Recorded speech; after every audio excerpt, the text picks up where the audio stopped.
White lies, blurred lips, sweet as poison. Fell ill from your kiss. Salam Planter Indonesia.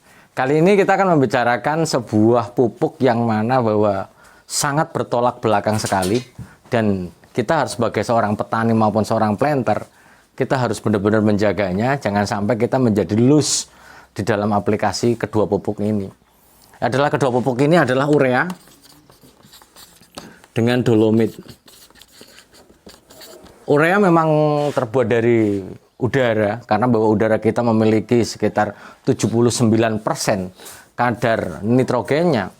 Kemudian ada dolomit yang terbuat dari kapur, yang mana bahwa kedua pupuk ini merupakan kedua pupuk yang utama di dalam budidaya kelapa sawit. Namun keduanya tidak bisa diberikan dalam waktu yang berdekatan. Efeknya seperti ini penjelasannya, bahwa urea memiliki rumus CONH2 dua kali, yang mana akan terserap menjadi nitrat maupun amonium. Nah, kalau kita menjadi nitrat ataupun amonium, ini sangat-sangat mudah menguap dan akan bisa dirombak menjadi amoniak. Nah, amoniak inilah yang nanti akan merupakan faktor kehilangan kita ketika kita menggunakan urea. Bagaimana kita meminimalisir jangan sampai bahwa penggunaan urea ini akan berubah menjadi amoniak adalah jauhkan dari penggunaan kapurnya. Di mana bahwa dolomit memiliki rumus kimia adalah kalsium, magnesium, karbonat ini, ada gugus karbonat ini. Jika ketemu dengan ini, maka akan dirombak menjadi amoniak. Sehingga ada kurun waktu yang harus para planter dan para petani pahami, jangka waktunya seminimal mungkin ataupun tidak kelang waktunya adalah tidak boleh kurang dari 1 bulan. Karena bahwa kita menginginkan urea ini adalah menjadi amonium ataupun nitrat, itu bisa diserap oleh tanaman dulu, baru kita masukkan ke dolomit. Jangan sampai di dalam aplikasinya dolomit baru 2 minggu, belum terserap semuanya, karbonatnya masih ada di dalam piringan. Seandainya kita ada piringannya, ini ada tanamannya, kemudian di sini masih ada karbonatnya, masih ada gugus karbonatnya, maka ketika masuk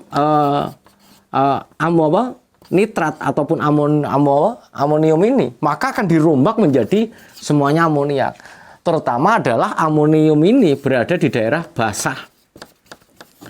Daerah lembab, terutama di daerah yang perairan, maka akan ada banyak amonium ini. Jika kondisi perakaran kita itu banyak karbonat ini, maka kembali lagi, memupuk urea sama dengan kita memupuk langit. Karena memang nitrat ini ataupun amonium akan dirubah menjadi amoniak, yang mana merupakan faktor kehilangan terbesar dari pemupukan urea kita.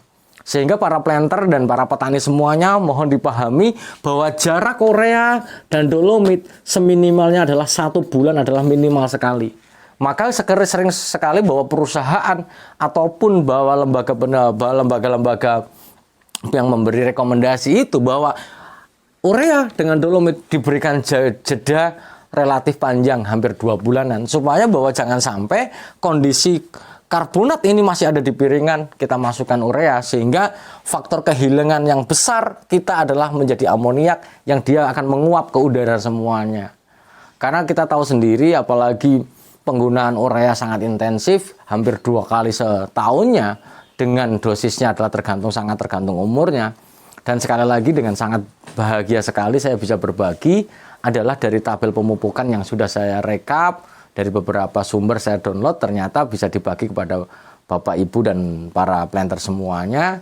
Silakan saja WA saya, langsung saya kirimkan tabel pemupukan kelapa sawit mulai dari kecil sampai ke besarnya.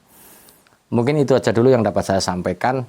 Yang terpenting sekali lagi adalah berilah jeda waktu yang relatif panjang penggunaan dolomit ataupun kalsit. Kalau misalnya nanti apalagi kita menggunakan kaptan yang kemarin kita bahas untuk kapur pertaniannya, ataupun misalnya ini namanya adalah kalsium karbonat, ini ditambah kalau kondisi karbonatnya lebih besar lagi, maka berilah jeda waktu yang panjang sebelum kita melakukan pemupukan ureanya. Mungkin saja dulu yang dapat saya sampaikan, semoga bermanfaat bagi para petani dan para planter semuanya. Jaya selalu petani sawit Indonesia, salam planter Indonesia.